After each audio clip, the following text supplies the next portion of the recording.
सभी से आज एक रिक्वेस्ट है कि सभी अप्रमत्त होकर बैठने का प्रयास करें।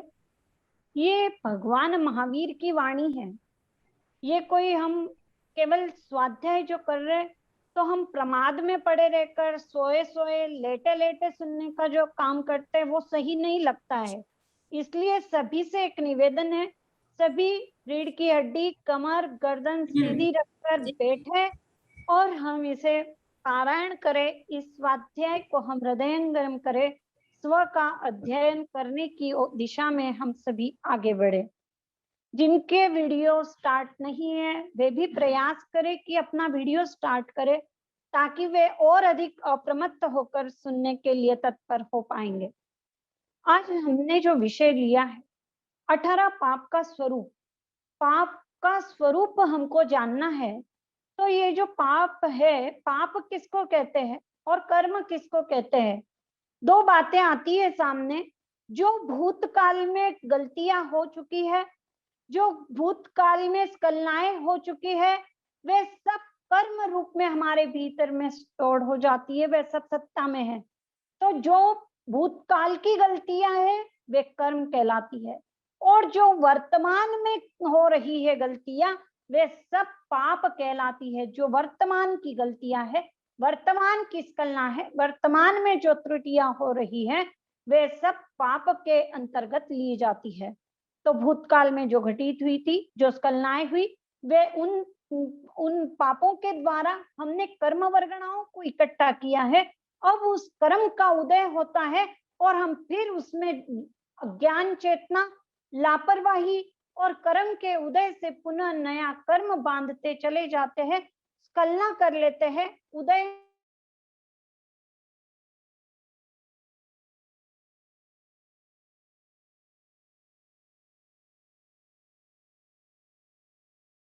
कैसे बच सकते हैं, हम इसे जानने का प्रयास करेंगे। एक साधक के भीतर तीव्र भावना थी कि मैं आगे बढ़ूं, आगे नहीं बढ़ पा रहा था। तो उसने पूछा कि मैं आगे क्यों नहीं बढ़ पा रहा हूँ, मेरी क्या कमी है? तो एक विचारक ने, यानी उनके गुरु ने जो समाधान दिया, वह विचारक थे वे, उन्होंने बहुत सुंदर समाधान दिया। इच्छा को पूरी करने की इच्छा को पूरी करने की इच्छा लेकर हम नहीं चलते हैं तो हमारी इच्छा कभी पूरी नहीं होती है। इच्छा को पूरी करने की इच्छा को लेकर के चलना होगा, तब कहीं जाकर के हम उस उद्देश्य तक पहुंच सकते हैं, उस लक्ष्य तक पहुंच सकते हैं। एक भाई बहुत बार मनोवैज्ञानिक था, पर उसके पहले की उसके जीवन की दशा देखी कि वो पहले इतने व्याख्यान देता था, इतना सबको सुनाता था, फिर उसने कार्यशैली बदली और किसी व्यापार में लग गया, और अचानक एक पुस्तक पढ़ते पढ़ते उसको लगा मैं ये क्या कर रहा हूँ। उसके भीतर से आवाज आई, अरे मुझे तो डॉक्टर बनना है, अरे आज मुझे रास्ता मिल गया। और उसने किताब छोड़ी और डॉक्टर बनने के रास्ते पर आगे बढ़ा और वो एक मनोवैज्ञानिक हो गया। तो यानी कि इसका मतलब क्या है, हमको समझना होगा कि हमारे भीतर में क्या चल रहा है। हमारी आवाज कभी हमने सुनने की चेष्टा की? क्या कभी हमने ये जाना मेरी अंतरात्मा क्या कहती है? यदि अपन अपनी अंतरात्मा की आवाज सुनने लग गए तो फिर पाप नहीं हो सकते। पाप होने का मूल कारण है कि हम हमारे अंतरात्मा की आवाज नहीं सुन रहे हैं। सबसे बड़ी गलती हम कर रहे हैं कि हम अपने से परे हो रहे, अपने आप से हम दूर हट रहे हैं, तभी सारे पाप घटित हो रहे हैं। तो आज हमको सबसे पहले ये कला सीख लेनी चाहिए कि हमको अपने अंतरात्मा की आवाज सुननी है। सबके भीतर आवाज, सबके भीतर वो आवाज आती है। और जैसे कि एक छोटे से बच्चे को भी पूछ लिया जाए, क्या तुझे हिंसा करनी है, हिंसा करना चाहिए? क्या तुझे झूठ बोलना चाहिए? तो वो कहता है नहीं, मुझे झूठ नहीं बोलना चाहिए, मुझे चोरी नहीं करनी चाहिए। जानता सब कुछ है। 18 पाप के स्वरूप के बारे में हम क्या चिंतन करें, क्या मनन करें, क्या उसका स्वरूप समझे? हम सब जानते हैं, हम सब जानते हैं क्या कार्य करने योग्य है, क्या नहीं करने योग्य है, फिर भी ये त्रुटि हो जाती है। ये हमारा प्रमाद है, ये हमारी गलती जो हो रही है, ये प्रमाद के कारण हो रही है। तो हमको सबसे पहले इस प्रमाद का अंत करना है, और उस प्रमाद का अंत करने के लिए निज ज्ञान का आदर करना प्रारंभ करना होगा, तभी तभी ये प्रमाद छूट पाएगा। जब तक निज ज्ञान का अनादर होता है, तब तक ज्ञानावरणीय कर्म का बंध होता है। ज्ञानावरणीय कर्म का बंध कब तक होता है? जब तक हम निज ज्ञान का अनादर करते रहेंगे। भीतर में आवाज तो आ रही है, मुझे हिंसा नहीं करनी है, फिर भी हम हिंसा कर लेते हैं। चोरी नहीं करना है, फिर भी हम चोरी कर लेते हैं। मुझे झूठ नहीं बोलना चाहिए, फिर भी हम बोल लेते हैं।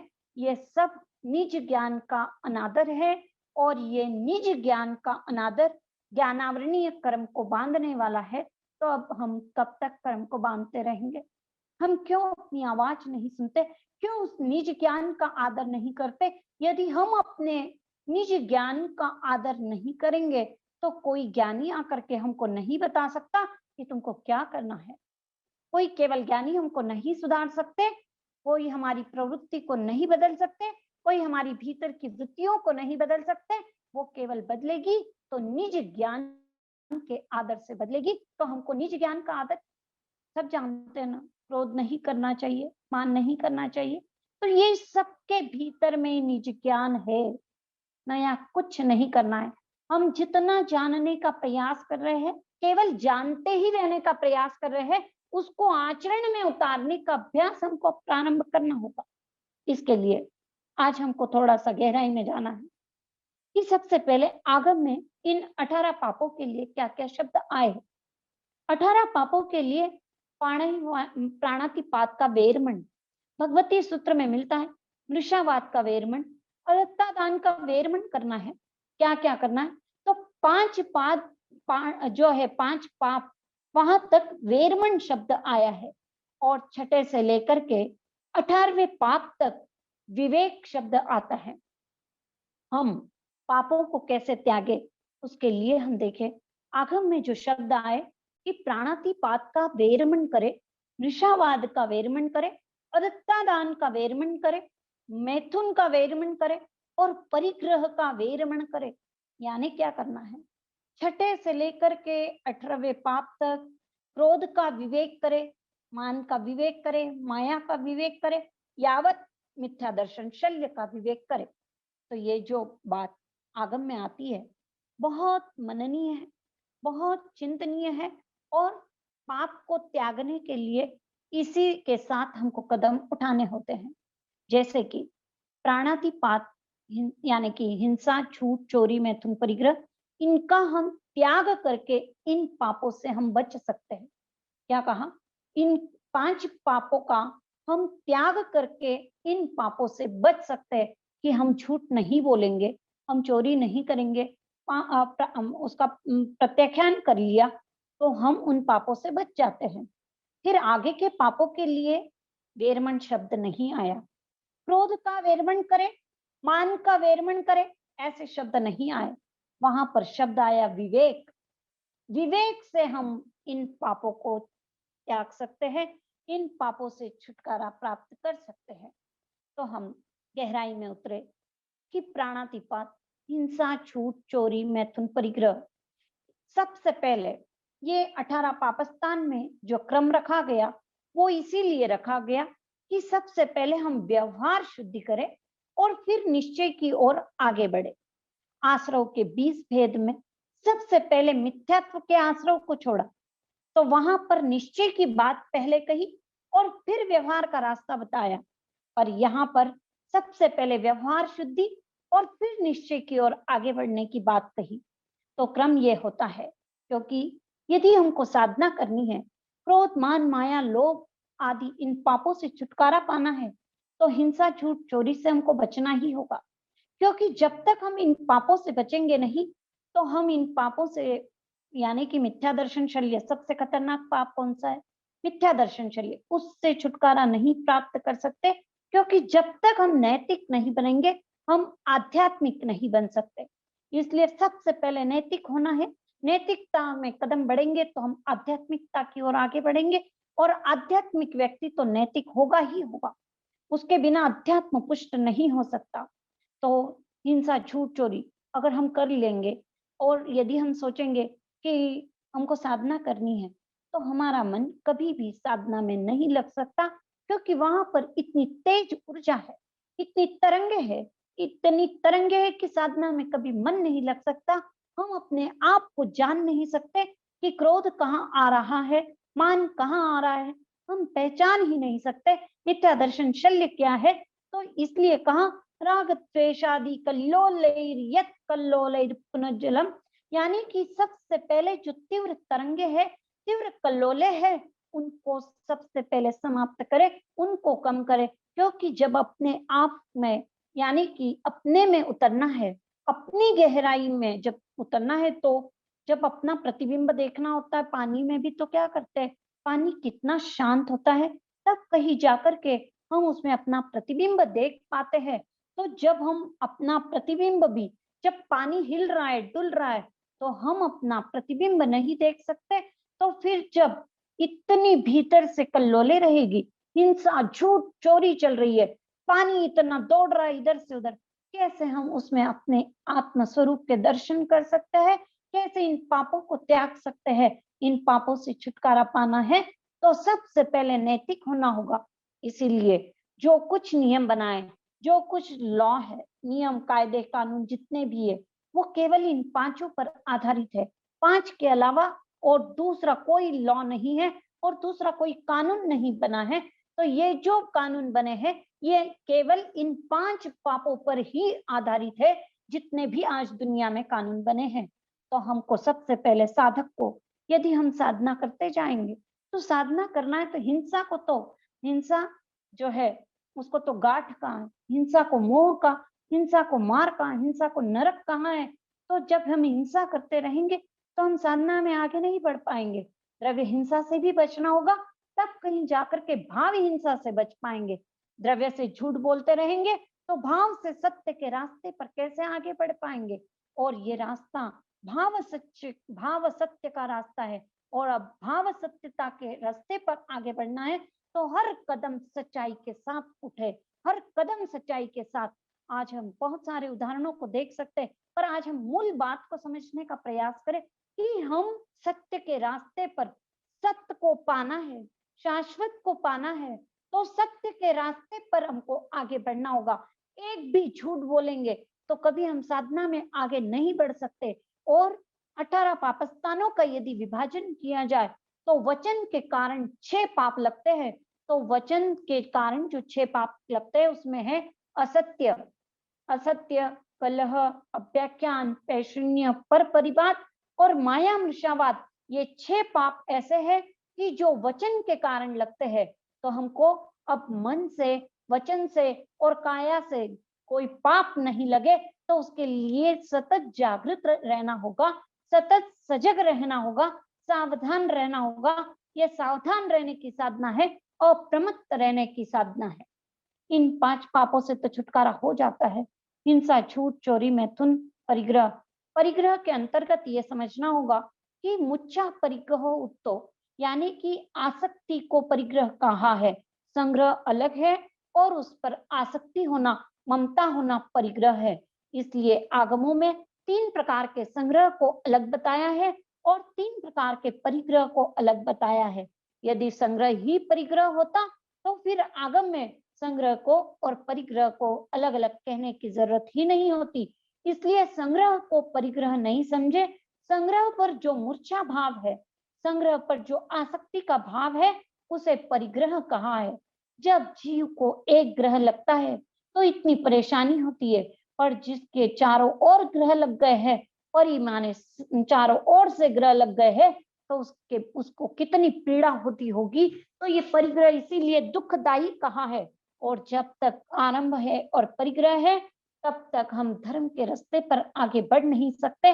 तो इन 5 पापों से छुटकारा पाने के लिए हम इनके प्रत्याख्यान करके आगे बढ़ सकते हैं। पर छठे पाप से विवेक की बात आती है, जो महत्वपूर्ण है। विवेक का अर्थ क्या है?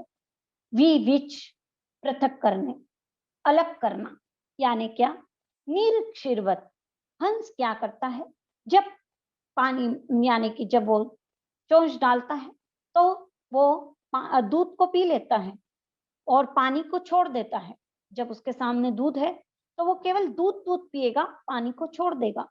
तो निरक्षीरवत यानी कि दूध अलग है, पानी अलग है, ये विवेक हुआ। तो हमको इस विवेक के सहारे आगे बढ़ना है। पापों से छुटकारा पाने के लिए विवेक की विशेष आवश्यकता है। क्योंकि देखिए, उदाहरण से समझे, यदि हम सोचे क्रोध का हम वेरमन कर लेंगे कि हम क्रोध नहीं करेंगे, तो क्या हम क्रोध से बच सकते हैं? मान नहीं करेंगे, माया नहीं करेंगे, लोभ नहीं करेंगे, तो क्या हम इनसे बच जाते हैं? हम बच नहीं पाते। क्यों? क्या समस्या आती है? हम क्यों नहीं बच पा रहे हैं? क्रोध के प्रत्याख्यान कई बार हम कर लेते हैं, पर वो केवल मात्र ऊपर-ऊपर से होते हैं। अंदर में तो क्रोध के उदय को हम नहीं रोक सकते। प्रतिक्षण कषाय का उदय चल रहा है, क्रोध का उदय चल रहा है, मान का उदय चल रहा है, माया का, लोभ का निरंतर प्रतिक्षण कभी किसका उदय चल ही रहा है। तो हम उदय को कभी रोक नहीं सकते। इसीलिए कहा कि उदय को विफल करने की हमारी साधना है। हमारी साधना क्या है? उदय को निष्फल करने की साधना में हमको आगे बढ़ना है। इसीलिए कहा, जो हमने प्रतिसल्लीनता तप में देखा था, प्रतिसल्लीनता तप में क्रोध की मान प्रतिसल्लीनता की बात कही थी कि जब जब हम विभाव में चले जाए, पुनः स्वभाव में लौट करके आ जाना है। तो हमारी साधना है विवेक की। और जब उदय होगा निष्फल तो जीवन होगा सफल। उदय होगा निष्फल तो जीवन होगा सफल, और उदय होगा सफल तो जीवन होगा निष्फल। गुरुदेव श्री प्रमोद मुनि जी महाराज साहब फरमाते हैं, उदय होगा निष्फल तो जीवन होगा सफल, और उदय होगा सफल तो जीवन होगा निष्फल। यानी क्या? कि जब जिस कर्म का उदय है, उस उदय को निष्फल करने की साधना हृदयंगम कर लेनी है। हमको क्या प्रयास करना है? क्योंकि संसार में सबसे बड़ा धीर, संसार में सबसे बड़ा वीर, संसार में सबसे बड़ा गंभीर, संसार में सबसे बड़ा दक्ष, संसार में सबसे बड़ा तत्वज्ञ वही है जो अपने साथ बुराई नहीं करे। जो अपने साथ बुराई नहीं करता है, वही धीर है, वही वीर है, वही गंभीर है, वही तत्वज्ञ है, वही तत्वों को जान सकता है। जो अपने साथ बुराई नहीं करता है, पर रात दिन हम इन पापों के आधार पर अपने साथ बुराई कर रहे हैं। हम दूसरों के साथ क्या बुरा कर रहे हैं वो तो वो जाने, पर हम तो अपने साथ बुराई कर रहे हैं। यदि हम किसी के लिए गलत कार्य कर रहे हैं, तो हम अपने साथ बुराई कर रहे हैं। सामने वाले का बुरा हो या न हो, पर हमने अपने पाप कर्मों का बंध तो कर ही लिया। तो हमको पाप कर्मों से बचना है। सामने वाले का कुछ भी नुकसान नहीं होगा। चाहे मैंने क्रोध किया, चाहे मान किया, चाहे माया की लोभ किया, सामने वाले का नुकसान होने वाला नहीं है। नुकसान केवल स्वयं का होने वाला है। तो आप स्वयं को कब तक हम धोखे में रखेंगे? स्वयं को कब तक हम अंधेरे में रखेंगे? स्वयं के साथ हम कब तक धोखाधड़ी करते रहेंगे? हम ऊपर से अच्छे दिखना चाहते हैं, पर अंदर में इतने कुटिल हो जाते हैं, इतने पाप भरे रहते हैं। हम कभी कोई हमको कहे कि आप पापी हो, तो हमको कैसे लगता है, अरे मैं पापी, अरे ये व्यक्ति ने ऐसे कह दिया। हम उस पर गुस्सा करते हैं, पर अपने पाप को नहीं देखते कि मैंने क्या पाप किया है। हम किसकी ओर देखें? हम जब तक अपने पापों को नहीं देखेंगे, चाहे कितनी ही गलत से गलत परिस्थिति आई हो, पर उसमें भी कहीं ना कहीं मेरा पाप है, कहीं ना कहीं मेरा दोष है। हम अपने पापों को जब तक नहीं देखेंगे, तब तक शुद्धि होने वाली नहीं है, त्रिकाल में भी होने वाली नहीं है। हम पापों को हमारे कौन जानता है? तो हम जानते हैं, और केवल ज्ञानी भगवान जानता है, और कोई हमारे पापों को नहीं जानता है। आज तक हम अपने मिथ्याभिमान को पुष्ट करने के लिए हम ऊपर से अच्छा दिखना चाहते हैं कि मैं क्रोधी नहीं हूं, अरे मेरे को मान नहीं आता है, अरे मैं तो कितना धार्मिक हूं। हम ऊपर से अच्छा दिखना चाहेंगे, पर भीतर में ये पाप भरे रहेंगे, तब तक कैसे शुद्धि हो सकती है? और यदि अब शुद्धि करनी है, तो भीतर में सबसे पहले व्याकुलता की अग्नि जलनी चाहिए। अब एक दोष भी मुझे सहन नहीं होता है। जब ये अग्नि जलेगी तो उसमें सारे दोष समाप्त हो जाएंगे। अरे सब जान लिया हमने, दोषों के स्वरूप को जान लिया, पाप के स्वरूप को जान लिया। अब तो भीतर में वो भावना जगनी चाहिए, अब एक दोष भी मुझे सहन नहीं होता है। पर हम अपने दोष को सहन करते चले जाते हैं। नहीं नहीं, मेरा कोई दोष नहीं, सब सामने वाले का दोष है। जो कुछ हुआ सामने वाले ने किया, जो गलती है सामने वाले की है, मेरी कोई गलती नहीं। उस समय हमारे भीतर में क्या पाप था हम केवल जाने, अपने आप को जानने का प्रयास करें, अपने आप को पहचानने का प्रयास करें। उसके बिना कभी सुधार हुआ नहीं और हो सकता नहीं। केवल प्रतिक्रमण कर लिया, पाठ गुनगुना लिए, पर पाठों के भावों को नहीं जाना। 18 पापस्थान बोल दिए और इसमें कोई दोष लगाओ तो तस्मिच्छामि दुक्कडम कर दिया, पर मिच्छामि दुक्कडम कर दिया और फिर पुनः वही स्थिति, कल दोबारा वही पाप। क्या कर रहे हम? कभी अपने भीतर डूबने का प्रयास तो करें कि क्या हमारी स्थिति है, क्या हम कर रहे हैं, हमारे भीतर में वो विवेक जगा क्या? एक दोष भी अब सहन नहीं होता है, तब शुद्धि प्रारंभ होती है। बुराई करे नहीं, बुराई करे नहीं, भलाई का फल चाहे नहीं, भलाई का अभिमान करे नहीं, पर बुराई करे नहीं। सबसे पहले यहाँ से हम भलाई तो करने के लिए आगे बढ़ जाते हैं, पर बुराई करे नहीं। बुरा जब जब मन में आता है तो अपने आप को ठेस पहुंचनी चाहिए कि अरे मेरे से ये गलती हो गई, वो गलती खाने लग जाए अपने आप को, तो फिर शुद्धि संभव है। और फिर वो शुद्धि हमारी इसी भाव में हो सकती है, फिर किसी और की हमको आवश्यकता नहीं है। इस क्षण हम अपने परिणामों को इतना विशुद्ध कर लीजिए। आज तक जो मिथ्या अभिमान किया है, अरे मैं तो धार्मिक हूँ, अरे देखो मेरे को तो कषाय नहीं आता, अरे देखो मेरा व्यवहार तो सही है, सब सामने वाले की गलती है, तब तक हम कभी आगे नहीं बढ़ सकते। हम आज उस गहराई में, उस भावों की विशुद्धि के लिए इसको समझे, अशुद्धि क्या है। किसी में अस्वाभाविकता का आ जाना ही अशुद्धि है, किसी में अस्वाभाविकता का आ जाना ही अशुद्धि है। यानी कि आत्मा का स्वभाव क्या है? जो 10 प्रकार के धर्म बताए जाते हैं, वो आत्मा का जो स्वभाव है, क्षमा स्वभाव है आत्मा का, क्रोध आत्मा का स्वभाव है ही नहीं, विनम्रता विनय आत्मा का स्वभाव है। 10 प्रकार के धर्म में हम क्या बोलते हैं? कंति मुत्ति अज्जवे मध्यवे सरलता निर्लोभता, यही तो बोलते हैं। तो ये जो हम बोल रहे हैं वहां पर, तो ये क्रोध मान माया लोभ के विपरीत ही तो है। तो ये क्रोध मान माया लोभ, ये विभाव दशा है, ये मेरा स्वभाव नहीं है। कभी हमने समझने का प्रयास किया कि ये मेरा स्वभाव नहीं है, ये सब विभाव दशा है? कभी हम इसकी गहराई में उतरे कि क्रोध जगा, मान जगा, माया जगी, लोभ जगा। तो हमने क्या किया? हमने सबने सुन लिया, हमने सबने पढ़ लिया, हमने सबने जान लिया। क्रोध नहीं करना, मान नहीं करना, माया नहीं करनी, लोभ नहीं करना, सबने जान लिया। और जब जब क्रोध का उदय होता है, जब जब मान का उदय होता है, तब सबसे पहले हम क्या करते हैं कि जो सुना हुआ है उसके आधार पर क्रोध करने लगते हैं, क्रोध पर क्रोध करने लगते हैं, माया पर द्वेष करने लगते हैं। अरे ये माया जग गई, अरे मुझे तो लोभ जग गया, अरे इतना सीखा, अरे ये तो द्वेष जग रहा है, अरे ये तो राग जग ही रहा है, अब कैसे इससे बचे? उस पर द्वेष कर लिया। उदय हुआ था ना, उदय हुआ था ना, क्रोध का उदय हुआ था, मान का उदय हुआ था, माया का उदय हुआ था, लोभ का, राग का, द्वेष का, किसी भी कर्म का उदय हुआ था। पर उस उदय में हमको क्या करना था कि उदय में यदि हम समता रख लेंगे तो क्रोध समाप्त हो जाएगा, मान समाप्त हो जाएगा, माया समाप्त हो जाएगी, लोभ समाप्त हो जाएगा। ये रास्ता है, ये प्रैक्टिकल रास्ता है। आज केवल हम सुन के नहीं रह जाए, केवल सिद्धांतों को समझ कर नहीं रह जाए, हम इस प्रयोग को जीवन में अपनाना प्रारंभ कर दे कि जब जब क्रोध का उदय जगह, सबकी, बहुत सारे लोगों की ये समस्या रहती है कि अरे हम इतना जानते हैं, क्रोध से कैसे बचे, अरे इससे कैसे बचे, मान से कैसे बचे, माया से कैसे बचे, सब पूछते रहते हैं। पर आज हम इस गहराई में उतरने का प्रयास करें कि जब उदय हुआ है उस समय यदि सजगता आ गई कि इस समय क्रोध का उदय चल रहा है, इस समय मान का उदय चल रहा है, इस समय माया का उदय चल रहा है।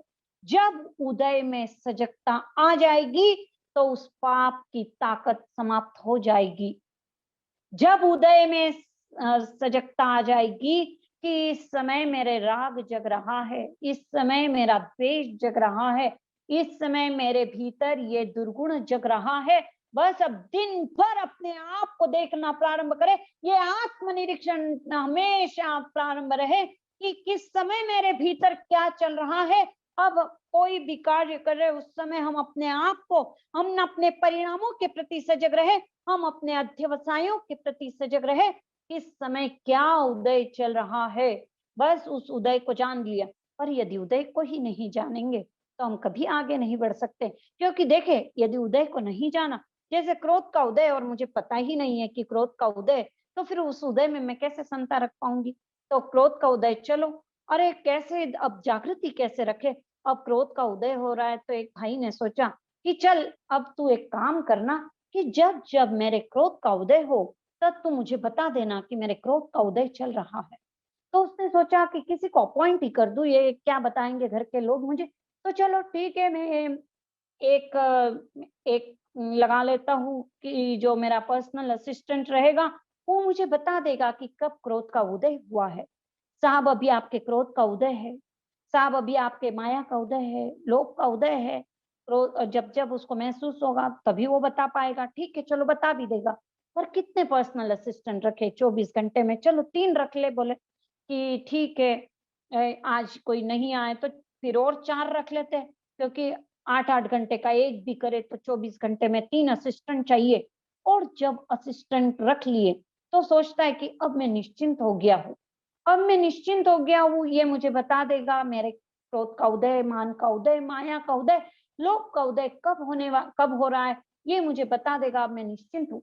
अब क्या होगा कि जैसे ही कोई क्रोध का उदय हुआ और बड़बड़ाने लगा, चिल्लाने लगा, तो उस पर्सनल असिस्टेंट ने आकर के कहा, साहब आपके क्रोध का उदय हुआ है, साहब आपके क्रोध का उदय हुआ है। तो उसने कहा, अरे तू क्या बताएगा मुझे मेरे क्रोध का उदय हुआ। क्रोध में क्या करेगा, उसके ऊपर क्रोध करने लगेगा ना, यही होगा ना। सबसे पहले उसी पर क्रोध आएगा ना, जो बताएगा उसके ऊपर। तो जब क्रोध का उदय आया तो फिर पर्सनल असिस्टेंट भी काम नहीं कर सका, क्योंकि जब तक हम इन पापों के प्रति यानी कि भय पैदा नहीं करेंगे तब तक इन पापों से हमको कोई बचा नहीं सकता। तो इन पापों के प्रति पाप भीरु जो कहलाए, पाप भीरु ही आगे बढ़ सकता है। पाप भीरु ही इन 18 पापस्थानों को समाप्त करके शुद्धि की ओर अग्रसर हो सकता है। तो हम सबसे पहले पाप भीरु बने कि अब एक पाप भी मुझे सहन नहीं होगा। क्रोध क्रोध का उदय, अरे मेरे कितने कर्म बंद हो जाते हैं। अरे गसुकमाल मुनि ने क्या किया था पूर्व भव में, कैसा वो क्रोध था कि सौतेली माँ बन के जब उसने उस बेटे के ऊपर खोपड़ी पर वो रोटी रखी, कितना तड़प तड़प के मरा। तो क्रोधवश कैसे कर्म बांध लिए, और जब इसका उदय आया तो कैसे भुगतान करना पड़ा। आज हम जो दुखी होते हैं, दुख को समाप्त करना है तो पाप को समाप्त करना होगा। पाप को समाप्त किए बिना दुख को समाप्त नहीं कर सकते। और सबसे पहले अंतरात्मा की आवाज सुने, क्या दुख पसंद है क्या। और जब दुख पसंद नहीं है तो हम दुखी कब होते हैं, तो हम दुखी तभी होते हैं जब हम क्रोध में चले जाते, मान का सेवन करते, माया में चल डूब जाते हैं, लोभ हमारे ऊपर सवार हो जाता है, तब हम दुखी होते हैं। अन्यथा हम दुखी नहीं हो सकते। जब राग द्वेष हावी होता है तब हम दुखी होते हैं, अन्यथा हम दुखी हो ही नहीं सकते। तो दुख को समाप्त करना है क्या, जो भीतर में हम परेशान हो रहे, जो हमारे भीतर में दुख है, पीड़ा है, परेशानी है, वो दुख, पीड़ा और परेशानी केवल ये पाप है, केवल ये पाप है। आज अपनी अंतरात्मा से पूछना कि जो जो दुख सामने दिखाई दे रहे हैं, इस भाव में जो जो दुख लग रहे हैं, उनका कारण क्या है। मेरे भीतर कहीं अहंकार है, मेरे भीतर कहीं माया है, कहीं लोभ है, मेरे भीतर कौन सा ऐसा अवगुण रहा हुआ है कि जिस कारण मुझे ये दुख को झेलना पड़ रहा है। तो हम यदि अपने दोषों को देखते चले जाएंगे, अपने पापों को देखते चले जाएंगे, तो फिर क्रोध, मान, माया, लोभ, राग, द्वेष समाप्त होने में कोई देर नहीं लगने वाली है। पर प्रयास स्वयं को करना पड़ेगा। नहीं तो फिर क्या स्थिति होगी कि जब एक बार चोर आया घर में, तो सेठानी ने कहा चोर आया, तो वो कहता हाँ जानता हूँ, हाँ जानू जानू जानू। अरे वो चोरी कर रहे, हाँ जानू, हाँ जानू। और जानने मात्र से काम भी नहीं बना। वो जानना कैसा था? अज्ञान दशा में जान रहा था, प्रमाद में जान रहा था। अगर अप्रमत्त होकर के जान लेता तो फिर चोर को भगाने में लग जाता, पर अप्रमत्तता नहीं थी, तो चोर आया, चोरी करके चला गया।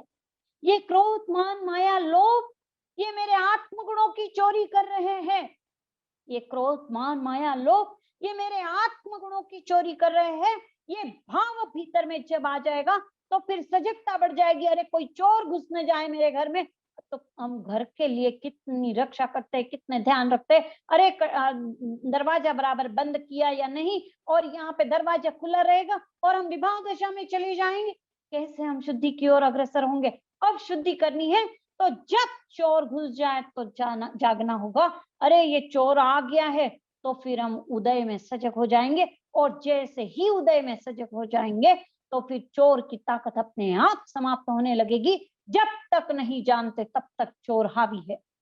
यानी कि क्रोध, मान, माया, लोभ को समाप्त करने का बहुत सीधा और सरल रास्ता है, बहुत प्रायोगिक रास्ता है कि सबसे पहले जाने, जागृति, यानी सबसे पहले क्या? जागृति रहे। क्योंकि जागृति के बिना पता ही नहीं चलेगा। सो गए तो कब चोर घर में घुस गए पता ही नहीं चलेगा। इसलिए सबसे पहले जागृति, जागे। और फिर दूसरी बात है कि जब हम जाग गए तो उसमें अब समता रखने का प्रयास करें। द्वेष जगा है तो अरे ये कब जाएगा, अरे ये कब ये हटेगा, अरे मेरे तो भीतर द्वेष ही द्वेष आता है। अरे मैंने इतना सुन लिया द्वेष नहीं करना चाहिए, फिर भी ये द्वेष हटता ही नहीं है। अब द्वेष के ऊपर द्वेष करने से कैसे द्वेष हट सकता है? अब जैसे भय जग गया तो हम क्या करते हैं कि भय जग गया तो फिर अरे ये भय जग रहा है, अरे भय जग रहा है, भयभीत होते जा रहा है, भयभीत होते जा रहा है। भय का उदय है ना, अब उसमें भयभीत हो रहे तो वापस भय का बंद करेंगे ना। तो उदय में यदि विवेक आ गया, यानी कि उदय में यदि हम सजग हो गए, तो फिर पाप का बंध नहीं होगा। इसलिए गुरुदेव प्रमोद मुनि जी महाराज साहब बहुत सुंदर फरमाते हैं कि उदय में सहज रहना ही निश्चय धर्म है। उदय में सहज रहना ही निश्चय धर्म है। ये सहज रहने की कला अब हमको सीख लेनी है। अब रोना नहीं, अब चिल्लाना नहीं, अब परेशान नहीं होना। कोई उदय हो जाए और हमने जान लिया कि क्रोध का उदय, तो सबसे पहले अब उसको दबाना भी नहीं। नहीं, मुझे कहाँ क्रोध आया। अभी तक हम केवल मिथ्या अभिमान को पोषित करने के लिए उसको दबा रहे थे। अब दबाना भी नहीं है, अब उसको जानना है। जानने से वो अपने आप कम होगा। पहले तो उसकी 50% ताकत जानने से कम हो जाएगी, और 50% ताकत समता में रहने से कम हो जाएगी। बस इस मंत्र को अपना लेना है। इस क्षण क्रोध का उदय हो रहा है और शांत रहे, सहज रहे, समता में रहे। इस क्षण मान का उदय हो रहा है, सहज रहे, जान लिया ना, सहज रहे, समता में रहे। अगले ही क्षण वो समाप्त हो जाता है। फिर इस क्षण माया का उदय है, तो चलो इस क्षण माया का उदय है, इस क्षण लोभ का उदय, इस क्षण राग का उदय, इस क्षण की ये सच्चाई है। उस सच्चाई को स्वीकार कर लेना है। सबसे पहले सच्चाई को स्वीकार करना है। आज तक हमने क्या किया? इनकार किया। अरे क्रोध नहीं, मुझे नहीं आता है, अरे मान नहीं आता है। इनकार में दुख है, स्वीकार में सुख है। अब स्वीकार कर लेना है, हाँ मेरी गलती हुई। इतनी सहजता के साथ, इतनी सहजता के साथ स्वीकार करना है। हाँ ईश्वर, मुझे क्रोध आ गया, तुरंत हम हल्के हो जाएंगे। इसीलिए जयंती बाई ने जब प्रश्न कहा किया तो भगवान ने कितना सुंदर फरमाया, 18 पाप करने से जीव भारी हो जाता है और 18 पाप का सेवन नहीं करने से जीव हल्का रहता है। तो जब पाप का सेवन नहीं करेंगे तो हम हल्के हो जाएंगे, जब हम सच्चाई पूर्वक स्वीकार कर लेंगे तो उस पाप की ताकत घट जाएगी और हम हल्के होते चले जाएंगे। क्योंकि जब हम पाप का बंध कब होता है, जब पुराने कर्म का उदय होता है, तब हम उसमें, जब हम जागृति नहीं रखते, जब उसमें अज्ञान चेतना रहती है, जब लापरवाही होती है। और देखो 3 कारण हैं, कर्म बंधन के 3 कारण हैं। सबसे पहला कारण है अज्ञान चेतना, दूसरा कारण है कर्म का उदय और तीसरा कारण है लापरवाही। इस कारण जो भी कर्म उदय में आया है उसमें हम नया बंध कर लेते हैं, और यदि अब सजगता रहेगी तो फिर नया कर्म बंधेगा नहीं। अब हमको पाप के बंध को हल्का करना है। अब जो कर्म बंधे हुए पड़े हैं, अब वे उदय में तो आने वाले हैं, उदय में आएंगे। कड़ान कम्माण नमक करती, कृत कर्मों को जाने बिना उनका छुटकारा नहीं हो सकता। पर हर कर्म का विपाकोदय नहीं होता है, कुछ कर्म का तो प्रदेशोदय होता है। अधिकांश कर्म तो प्रदेशोदय के माध्यम से ही झड़ जाते हैं, विपाकोदय तो कम कर्मों का होता है। और विपाकोदय में जो जो कर्म उदय में आए हैं, हम उनके प्रति सजग नहीं रहते, इसलिए फिर हम नए कर्म का बंध कर लेते हैं। तो अब हमको इसका स्वरूप समझना है कि उदय में ये सहज रहने की कला आत्मसात करनी है। इतना सहज और सरल रास्ता है पाप से बचने का, इतना सहज और इतना सरल। अब हमको संता संता संता के रास्ते पर चलो, सामायिक करो, क्यों कहते हैं? इसीलिए कहते हैं कि जब सामायिक की स्मृति बनी रहे। हम सामायिक में क्या बोलते हैं? कियत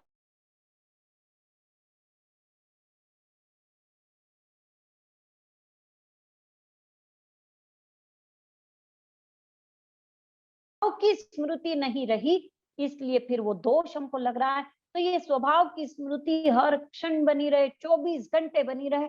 मुझे अब अपने स्वभाव में जीना है। क्रोध मेरा स्वभाव नहीं है, मान मेरा स्वभाव नहीं है, ये विभाव दशा है। माया मेरा स्वभाव नहीं है, लोभ स्वभाव नहीं है, राग मेरा स्वभाव नहीं है, द्वेष मेरा स्वभाव नहीं है, ये सब विभाव दशा है। स्वभाव तो है क्षमा, विनय, सरलता, माधवता, ये मेरा स्वभाव है। और इस स्वभाव में मुझे 24 घंटे स्थित रहना है। समता स्वभाव है, उस स्वभाव में मुझे रहना है। उपयोग आत्मा का गुण है, स्वभाव है, उसमें मुझे रहना है। तो हम अपने आत्म स्वभाव में रहेंगे तो हम इन पापों स्थानों से बच पाएंगे। नहीं तो फिर कब पाप लग गए पता ही नहीं चला। इसीलिए स्वभाव में रहने की जो बात आती वो मुख्य इसीलिए है क्योंकि मिथ्या दर्शन शल्य है, तब तक मिथ्या दर्शन शल्य है, तब तक पाप लगते रहेंगे। और जब स्वभाव में रहने लग गए तो मिथ्या दर्शन शल्य वहां टिकने वाला नहीं है, क्योंकि वहां पर को पर जान लिया, स्व को स्व जान लिया, स्वभाव को स्वभाव और विभाव को जान लिया, तो ये विवेक हो गया। और जब ये विवेक हो गया तो फिर मिथ्या दर्शन शल्य वहां टिक नहीं सकता। और जब ये मिथ्या दर्शन शल्य चला गया तो फिर 17 पापस्थान ज्यादा समय तक टिक नहीं सकते, उनकी ताकत अपने आप समाप्त होती चली जाएगी। तो इसीलिए कहा कि मिथ्यात्व को समाप्त करना है। मिथ्या भाव क्या है कि जीव को अजीव श्रद्धे तो मिथ्यात्व, अजीव को जीव श्रद्धे तो मिथ्यात्व।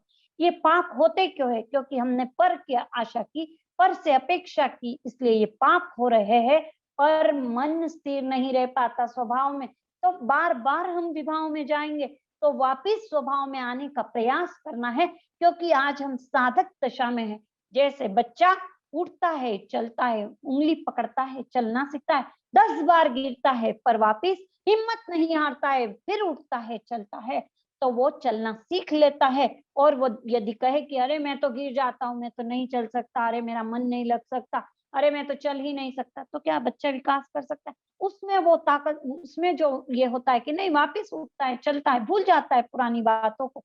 बस वैसे ही साधक की दशा होती है। साधक एक बच्चे की तरह है कि जो उठता है, चलता है, गिरता है, विभाव में चला जाता है, फिर तुरंत संभलना है, तुरंत स्वभाव में आना है। फिर गिर जाएंगे, फिर विभाव में चले जाएंगे, फिर संभलना है, स्वभाव में आना, फिर गिरेंगे। पर विभाव दशा में गिरा ही रहे तो फिर वो साधक कैसे? वो फिर साधक नहीं रह सकता। साधक तो वही है जिसके भीतर वो उत्साह होता है, नहीं अब तो मंजिल पानी ही है, नहीं, अब तो लक्ष्य को पाना ही है। ये मनुष्य भाव केवल इसीलिए मिला है कि अब पाप कर्म का त्याग करे, कि अब जो पाप लग रहे थे अब उनसे छुटकारा पाए, इसीलिए ये मनुष्य भाव मिला है।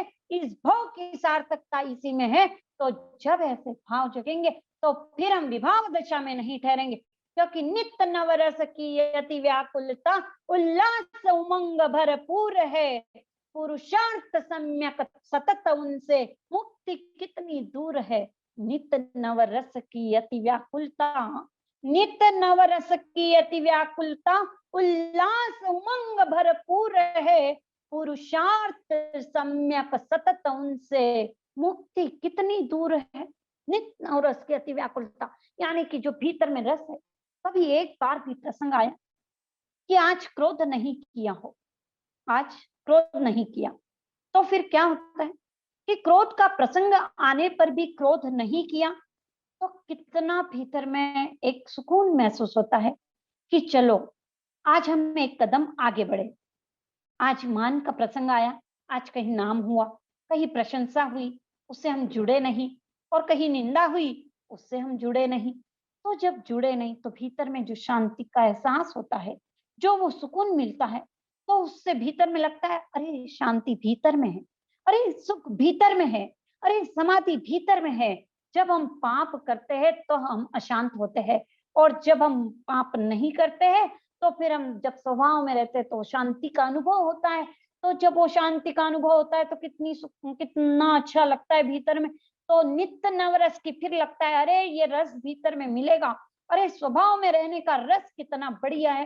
तो फिर जब वो व्याकुलता बढ़ती है, अब तो मुझे अपने स्वभाव में स्थित रहना है, अब तो मुझे शांत रहना है, कोई कितना ही बोले, कितनी ही बड़बड़ करे, पर मुझे तो अब शांत रहना है। तो जब हम शांत रहने लग जाएंगे तो क्या होगा, कैसी स्थिति होगी, फिर हमारे भीतर में उल्लास बढ़ता जाएगा, उत्साह बढ़ता जाएगा, उमंग बढ़ती जाएगी। उल्लास उमंग भरपूर है, पुरुषार्थ सम्यक सतत उनसे। सम्यक पुरुषार्थ यानी कि जो समता में रहता है वो सही पुरुषार्थ करता है। तो जो सही पुरुषार्थ की ओर अग्रसर हो गया तो फिर मुक्ति कितनी दूर है, फिर उससे मुक्ति दूर रह सकती है। फिर इस भाव में उस शांति का अनुभव हो सकता है, इस भाव में उस आनंद का अनुभव हो सकता है, इस भाव में रूपांतरण हो सकता है, इस भाव में परिवर्तन हो सकता है। बस पुरुषार्थ करना है, समता के रास्ते पर आगे बढ़ना है। तो समता के रास्ते पर अग्रसर होने के लिए सबसे पहले हमने देखा कि सच्चाई को स्वीकार कर लीजिए, तुरंत स्वीकार कर लीजिए, जो गलती हुई तुरंत स्वीकार कर लीजिए। यदि मेरे भीतर में मान लीजिए किसी से ईर्ष्या हो गई तो तुरंत स्वीकार करें, हाँ मुझे इस समय ईर्ष्या के भाव जगे। हम अपने आप को उस रूप में देखना नहीं चाहते। हम जब आंख बंद करते हैं तो हम इसीलिए घबरा जाते हैं क्योंकि वहां कुरूपता नजर आने लगती है, तो हम उसको सहन नहीं कर पाते हैं, हम उसको स्वीकार नहीं कर पाते हैं, इसलिए हम परेशान हो जाते हैं। पर जब हम शांत होकर के अपने जो दोष है उनको देखने का प्रयास करेंगे, अपनी कमजोरियों को देखने का प्रयास करेंगे, अपने पापों को देखने का प्रयास करेंगे, तो हम शुद्धि की ओर निरंतर अग्रसर हो सकते हैं।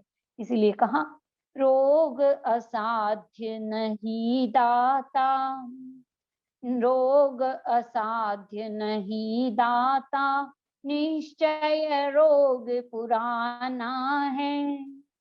ज्ञानी गुरुवर वेद मिले, कष्ट मुक्त हो जाना है। जन्म मरण का रोग है, मिटाने को दे दो नाथ औषध सत्संग की। अब तक खोटे वैद्य मिले, उल्टा रोग बढ़ाया है।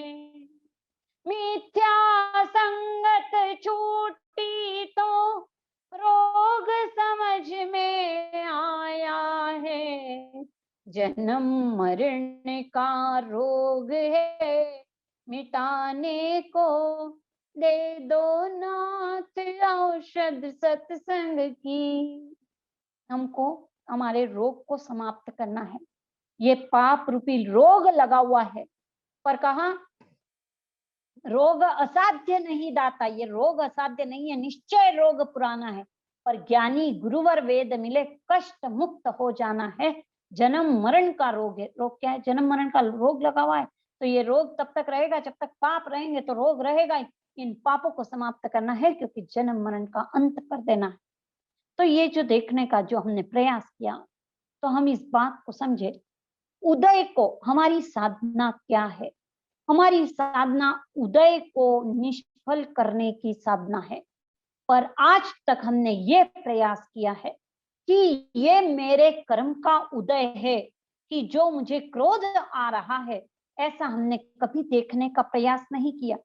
हमने तो ये देखने का प्रयास किया कि ये जो मुझे राग जग रहा है, ये जो मुझे द्वेष जग रहा है, ये जो मुझे माया जग रही, इसमें ये लोग कारण हैं। हमने केवल लोगों को देखा, व्यक्ति को देखा, वस्तु को देखा, घटना को देखा और परिस्थिति को देखा, और इसी को बदलने की चेष्टा करते रहे। पर कितना सरल तरीका है! क्रोध, मान, माया, लोभ, राग, द्वेष को समाप्त करने का तरीका कितना सरल है कि हम इस रास्ते पर यदि समता पूर्वक आगे बढ़ जाएंगे, तो हम इन समस्त पापों को समाप्त कर सकते हैं। पर वो पापों को समाप्त करने के लिए हमको अब भीतर की आवाज सुननी है। क्या पाप हमको पसंद है? क्या हम पाप में रहना चाहते हैं? हम भगवान की वाणी पर चलना चाहते हैं? तो भीतर की हम आवाज सुने, क्यों हम भगवान की वाणी पर नहीं चल पा रहे हैं? क्या हमारी बाधाएं हैं? तो हम जब इसको जान लेंगे, तो उन बाधाओं को समाप्त कर पाएंगे। अन्यथा हम क्या कर रहे हैं? आज प्रोसेस ऑफ मल्टीप्लिकेशन चल रहा है। क्रोध का उदय आया, और फिर उस क्रोध के उदय में और क्रोध किया, और उस क्रोध को हमने जो एक कर्म का उदय मान लो 1% था, नए कर्म बांध करके 100% और बढ़ा लिया। फिर और क्रोध किया, और 1000 गुना बढ़ा लिया, और क्रोध किया तो हमने और बढ़ा लिया। हम इसको बढ़ाते जा रहे हैं, प्रोसेस ऑफ मल्टीप्लिकेशन करते जा रहे हैं।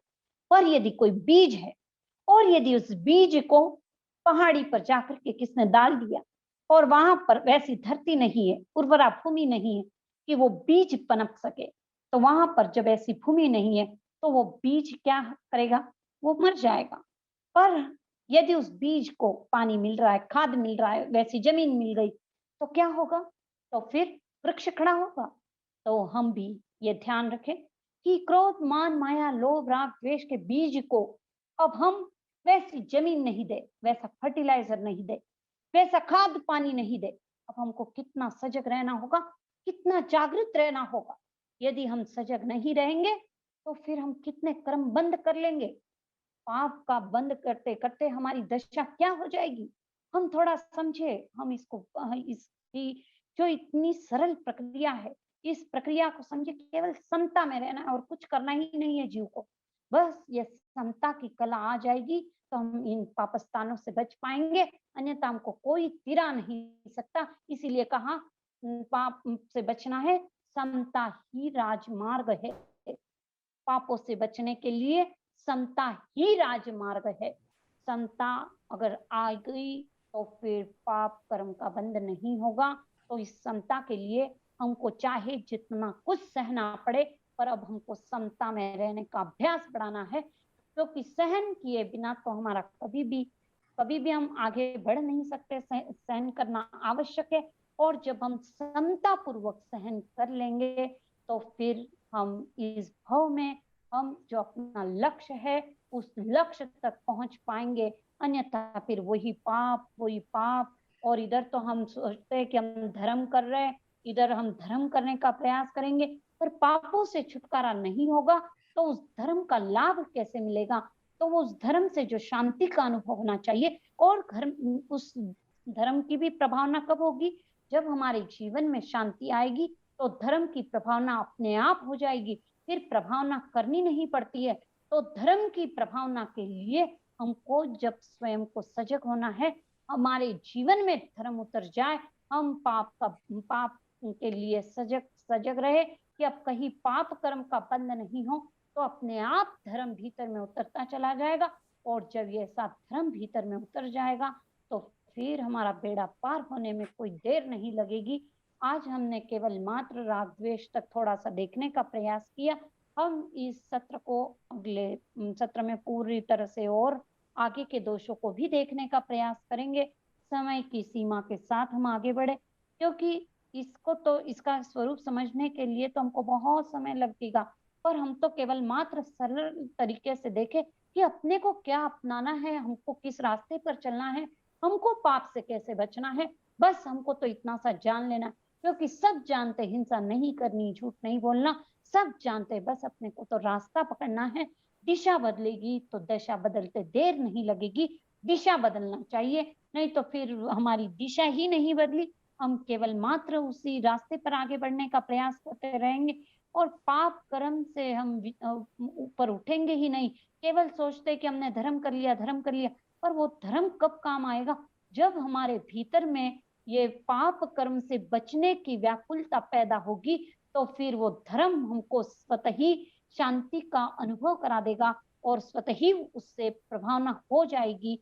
तो हम सब इस गहराई में उतरे, 24 घंटे हम जितनी देर हो सके सजग रहने का प्रयास करें। क्रोध का उदय कब हो रहा है, मान का उदय कब हो रहा है, माया का उदय कब हो रहा है, तो हम जब जागृत रहेंगे तो चोर नहीं आएंगे, और जब चोर नहीं आएंगे तो फिर हमारे जो धन है, जो हमारा धन यानी क्षमा धन है, विनय धन है, उसकी कोई चोरी नहीं कर सकता।